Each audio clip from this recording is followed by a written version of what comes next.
now. This is Tej Graywall, producer here at Freedom Now, and I'd like to welcome back to Freedom Now Brother Johnny Achi from Arab Americans from Syria.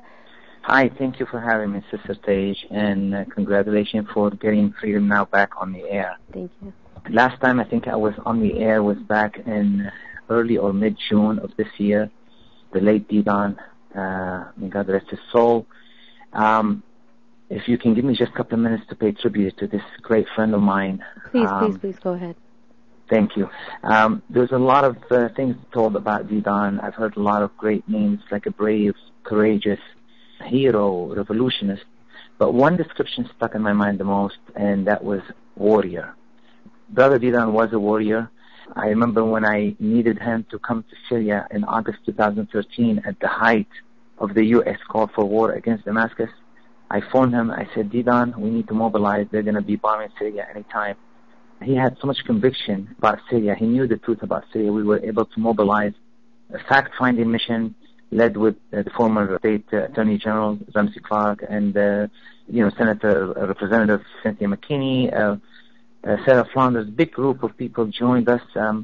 Not fear for their lives. They came in through Beirut into Damascus. We camped on top of Qasim Mountain, which was one of the first targets that was to be hit. Didan met with thousands of Syrians throughout the week that he was there. He heard the message of love. He heard the message of peace and unity among Syrians themselves. So he knew he was right. When we met with President Assad, I remember him telling him when he was leaving, he told him, keep fighting on, keep the marching on. He said, if the American people were told the truth about Syria, they will all be on the side of Syria and on your side. So Didan wanted to continue to tell the truth. He promised the Syrian people wherever he met them that we're going to continue to tell the truth. The only way we can stop this war is people really knew the truth about Syria. So I know he's smiling down on us right now that we're back on the air and we're telling the truth one more time. And that brings us to our point, the truth about Syria. Can you give us an update? Sure, absolutely.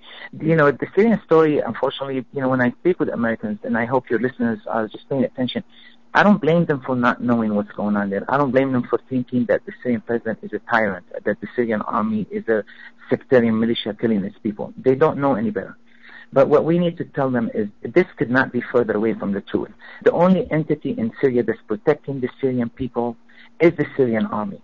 If we look at the Syrian map today, and we see the areas that have fallen to the hands of terrorists, whether they're ISIS or Nusra, you see the people fleeing from these areas back to the areas that's under the control of the Syrian army.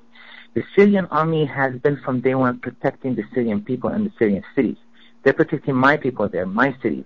And that is exactly what we're on the air. So we have the right to fight back, to tell thousands of Syrian soldiers have lost their lives fighting ISIS.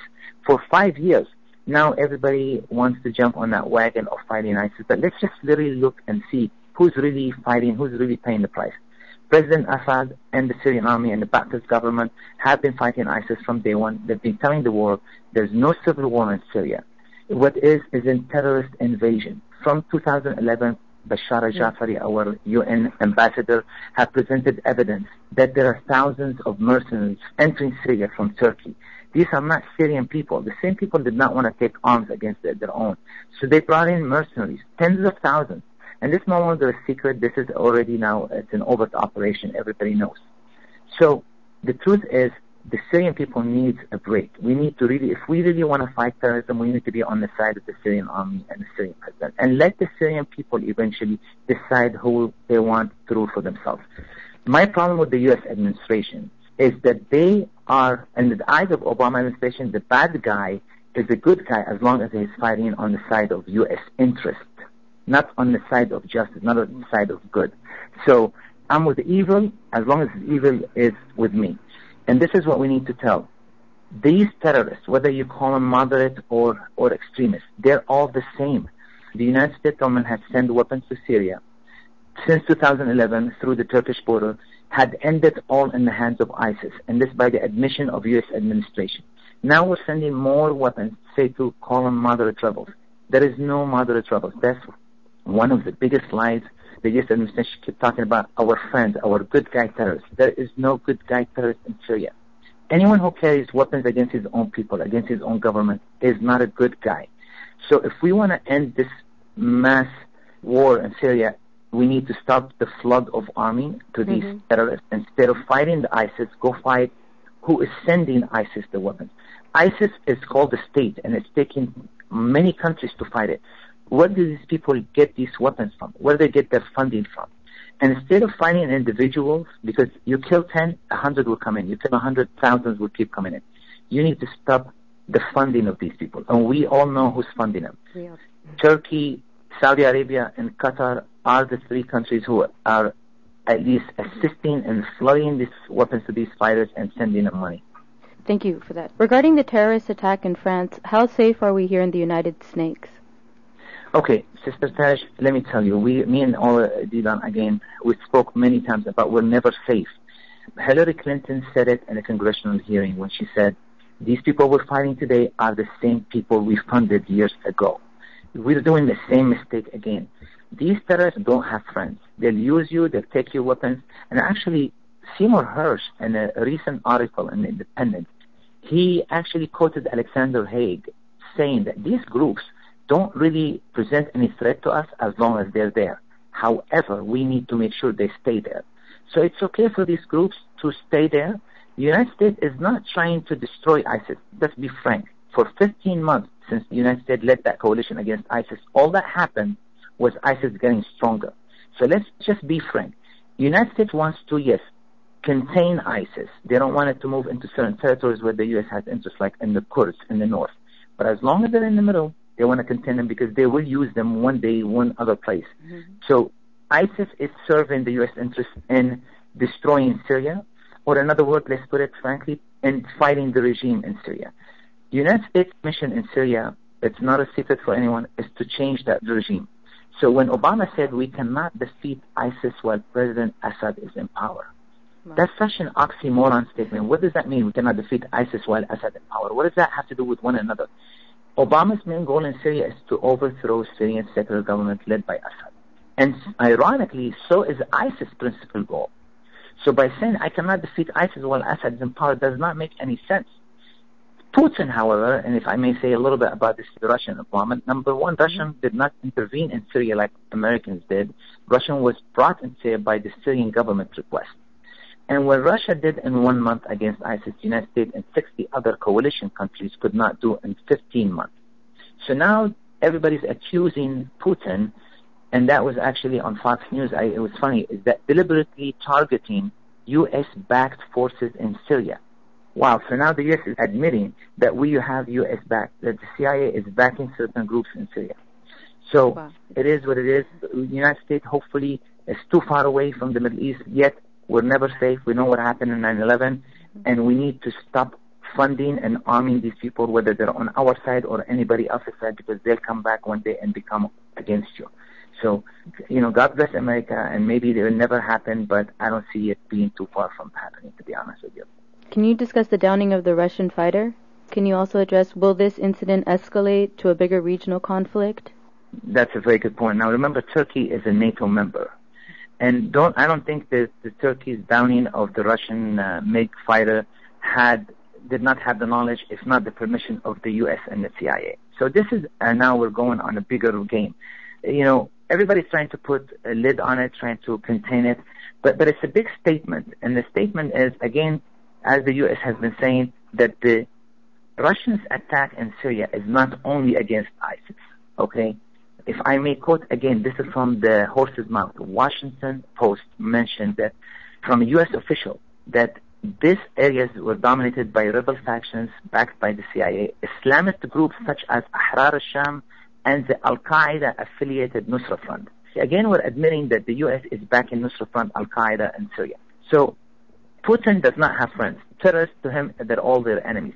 So when he attacks northern Syria, and yes, he's not attacking only ISIS, when he attacks other groups backed by the CIA, that is bothering Turkey and bothering the United States administration. Putin is going after all the bad guys, and that's the only way to fight terrorism, not to be picky, but just go after all of them. And that's what it is. I don't think it's going to grow into a regional war. I think everybody understands that this, but I think one is pretending to be fighting while the other is actually doing and making a fight. And then we're going to see how it's going to end. And hopefully in the next few weeks, we're going to hear some better news. The Syrian army is moving closer to a lot of areas. And I think once the whole world unite against this terrorism, I think it would be, behind us. And the Syrian people can finally breathe and, have peace again. Wow, that's a lot of information and updates. My pleasure. What does this mean for the Ba'athist Party? Again, I'm going to tell you something. The Ba'athist Party and the Syrian Bashar are based on foreign, I'm going to tell you, Tim Anderson, who is a scholar, Australian academic, he was an international observer in the last election, 2014. And I was there with a lot of Syrians who were prevented from voting at the Syrian embassy in Washington. We took a trip to Syria. By international observers, the Syrian president won the election, received almost 88% of the votes. So, despite the war, and the high participation rate was 73%. So when Johnny, can we just remind our listening audience that the Ba'athist Party is an anti-imperialist socialist party? Of course.